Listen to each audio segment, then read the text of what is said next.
6 choses que tu dois arrêter de faire chez toi. 6 choses que tu fais inconsciemment chez toi et qui empêchent la lumière de pénétrer et qui te fait des blocages, des attachements.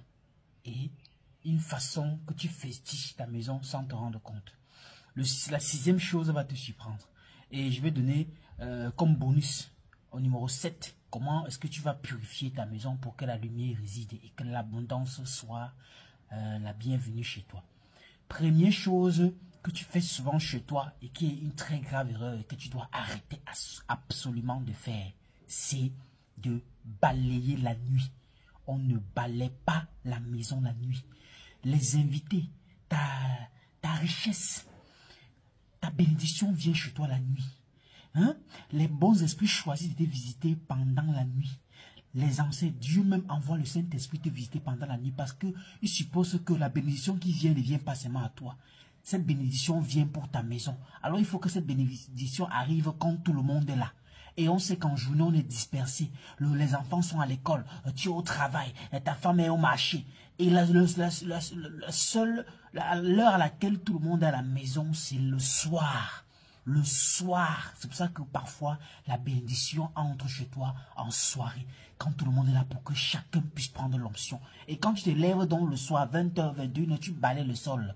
Tu es comme ça en train de foudre tout cela dehors. Maintenant, un conseil, même lorsque tu veux balayer la maison le matin, que ce soit le matin que tu veux faire le balayage, il faut balayer la maison dans son sens. La véranda, tu balayes la véranda, tu laisses la sortie de la véranda et tu ramasses à la véranda.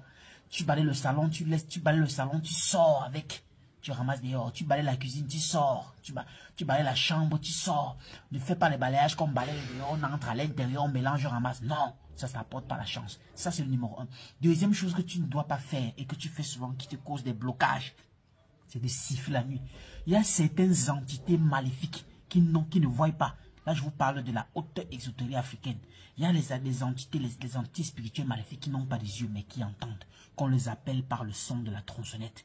Alors, ces entités-là, la nuit, elles sont aux aguets. À moins de siffler, voir que ce soit que tu fasses, ça les déclenche. Tu es comme ça en train de les appeler chez toi. La raison pour laquelle on dit que tu ne dois pas siffler chez toi la nuit, car tu invites les mauvais esprits chez toi. Et quand les mauvais prennent la route, ils empêchent aux bonnes de venir au même moment, car l'obscurité et la nuit l'obscurité et les ténèbres ne cohabitent pas. Troisième chose que tu fais souvent chez toi qui te bloque, que tu ne connais pas, c'est l'eau qui coule, les robinets qui ne se ferment pas bien, la douche qui te joue avec l'eau qui coule. Attention à ces endroits à la maison où l'eau fait tac, tac. Un robinet de la douche que quand tu fermes, ça laisse tout l'eau couler, tac. Un endroit où, c'est pas, quelque part où il y a une petite fuite d'eau qui fait dégoûter. Ceci est, l'eau est la vie. Alors l'eau ne doit jamais se déverser dans la maison. Il ne laisse pas l'eau ouverte. Et quand il y a ces petits endroits de fuite d'eau où il y a une gouttelette d'eau qui a l'habitude de tomber chez toi, quelque part, comme je parle là, regarde, il y a tous les endroits où tu ouvres l'eau chez toi, où il y a de l'eau qui coule. Si tu vois un endroit où il y a une gouttelette d'eau qui tombe actuellement, tac, tac, cherche un plombier, cherche directement à réparer ça parce que ça déverse ainsi tes bénédictions. L'eau ne doit pas couler chez toi, ça c'est la spiritualité. Il ne faut pas que l'eau se verse. Quand l'eau est habituée à se déverser chez toi, ça empêche des bénédictions d'entrer, car l'eau est censée te ramener la vie. L'eau est censée te rapporter l'abondance chez toi. Évite ça. Maintenant, c'est pas terminé. Il y a la 4e chose. Mais avant de te dire ça, je veux que tu prennes bien soin d'écouter déjà les 3 que j'ai cités. Parce que ces 3-là vont également te permettre de te régaler et d'avoir la connaissance spirituelle. Maintenant, la 4e chose, les maisons qui sont toujours fermées. Ça veut dire que chaque fois la maison est fermée, la maison est tout fermée. Quand tu sors chez toi, tu fermes, tu n'ouvres jamais. La maison a besoin d'aération. Chaque fois que tu es à la maison, surtout pendant même le nettoyage, ouvre les nacos, ouvre toutes les fenêtres, laisse la lumière entrer. On ne ferme pas la maison chaque fois. Il y a des maisons, tu entres à l'intérieur, ça dégage l'odeur de la moisissure. Tu te dis, mais qu'est-ce qui ne va pas? Parce que la maison est toujours fermée. Lorsqu'une maison est toujours fermée, sachez ceci, il est difficile pour vous de ressortir de cette maison avec la bénédiction. C'est pas pour rien que vous voyez souvent quand les gens construisent, ils ne sont même pas dans le pays, ils parfois chercher quelqu'un qui va aller vivre dans la maison là. Même si la personne ne paye pas à la fin du mois. C'est justement pourquoi la maison ne reste pas fermée. C'est parce qu'à chaque fois on ouvre. Ça, c'est une spiritualité que les gens ne savent pas. Si vous dites, pardon, on va rester chez moi, là, c'est pas parce qu'il vous aime trop. Parce qu'il veut que le temps en temps, vous ouvrez la porte, que vous laissez l'air entrer. Ça, c'est la bénédiction. Ne gardez pas toujours la maison fermée. Ouvrez, dégagez. Le matin, vous levez, vous ouvrez les fenêtres, vous ouvrez les nacos.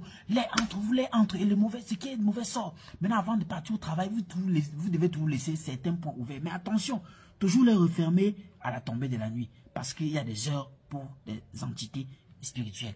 Maintenant, la cinquième chose, c'est regarder par la fenêtre la nuit. On ne fait pas ça. Je vois beaucoup de personnes faire ça dans leur chambre. Quand il sait qu'il est dans sa chambre, il a la lumière dans sa chambre, il ouvre un peu les rideaux, il guette dehors. Non, ce qui est dans l'abîme doit rester dans l'abîme.